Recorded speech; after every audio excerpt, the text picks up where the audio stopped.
هێندەی جەنجاڵی بازاڕەکە مامەڵەی کڕین و فرۆشتنی فرۆشیار و کڕیاران کەمی کردووە.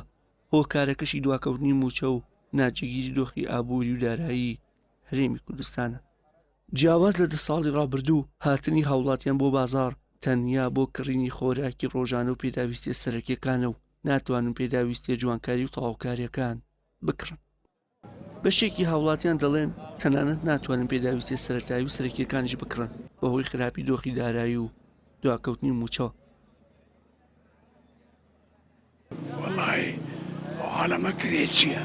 خێزانگارە مانی 250,000 ئەویشی بەسەمان جارێکە یێنی مانای وایە خەڵکەکە زۆر نەڕاتە. وڵا شت گران بوو ئەی چۆن گران نەبووە هەموو شت گران بوو بە قوربان گۆرە ئەرە وڵا جا بڵێن چی بە قوربان دەسەڵاتەیە ئەرە وڵا ئەو نەماندوینە تا خواڵێ بەستە ئێستا پێداویستەکە کڕینی شوکەم کردۆتە لەبەری گیرفان و هەڵی ناک. وڵا وایە ئەرە وڵا بێت چی پێویست بۆ بکڕی. یەکێکی دیکە لە سیماکانی قەیرانی داراییوە لە هەمان کاتە دواکەوتنی موچە گەرمبوونی بازاڕی دەستگێڕەکانە لەبەر ئەوەی لای ئەمان کەلوپەل و شمەکەکان نرخیان کەمترە و هاوڵاتیان ئاسانتر و لە هەمان کاتە باشتر پێی دەوێرن بیکڕن لەوەی لە دوکاندارەکان لەبەر ئەوەی بەڕوونی هەست بە قەرەباڵغی بازاڕی دەستگێڕەکان لە شاری سلێمانی ناوەندی پارێزگای سلێمانی دەکرێت. بێهیوایی لە دەنگ و ڕەنگی هاوڵاتیان و فرۆشیاران بەڕوونی هەستی پێدەکرێت لەبەر ئەوەی بێهیوا بوون لە چاکبوونی دۆخەکە لە سای ئەم دەسەڵاتەدا و چاوەڕێن دۆخەکە لەوەش کە هەیە خراپتر بێت.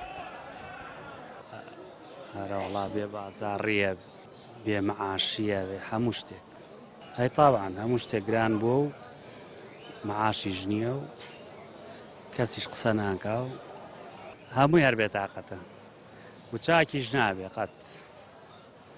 قەت چاک نابێ.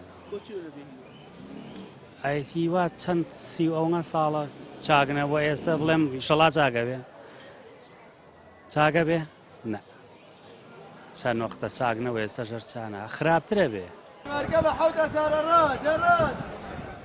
یەکێک لەو توێژانەی بۆتە قوربانی سستی بازار پیشەوەران و فرۆشیارانن بۆ پێی وەک خۆیان دەڵێن فرۆشیان بە ڕێژەی زیاتر لە 180 کەمی کردووە.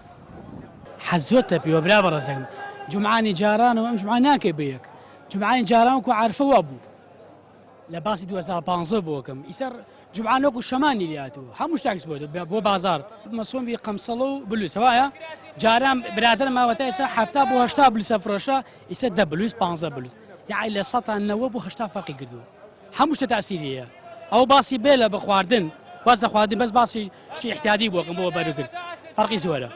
لە دوای ڕاگەیاندنی ئابووری سربەخۆ لە ساڵی 2014 و هاتنی چەکدارانی داعش و شەپۆلی کۆڕۆنا و لە سەروی هەموو شانەوبوونی گەندەڵی دامەزراوەکانی حکومەتدا قەیرانێکی سەختی دارایی دروستکرا و قوربانی یەکەمیش لەم دۆخە فرۆشیاران و موچەخۆرانن کە خراپبوونی دۆخی دارایی ئەم دوو چینە بازارێکی ساد و سڕی بە دوای خۆیدا پێناوە. وشیار محەممەد کەناڵی ئاسمانی پە سلێمانی.